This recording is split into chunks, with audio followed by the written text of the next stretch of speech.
काय? पण राणी तर मला बोलली होती अपना होगाची नाही. काय सांगतेस? अगं पण तिचं कसं काय झालं? अरे सुन ना, उसने किया. क्या बोल रही है? कैसे? हमेशा डॉक्युमेंट्स मागते हैं. कुठून आणायचे?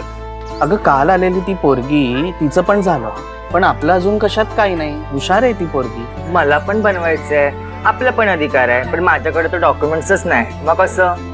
अगं टेन्शन घेऊ नकोस. आता आपल्याकडे जरी कागदपत्र नसली तरी आपले अधिकार कुठे अडणार नाही. निवडणूक आयोगाने त्याच्यासाठी सगळी सोय केलेली आहे. आता जर तुमच्याकडे तुमचा जन्माचा दाखला किंवा निवासी पत्ता नसेल तर फक्त तुम्हाला स्वघोषणापत्र द्यायचंय, जेणेकरून तुम्हाला तुमचा मतदानाचा अधिकार बजावण्यासाठी तुम्हाला कार्ड बनवता येईल.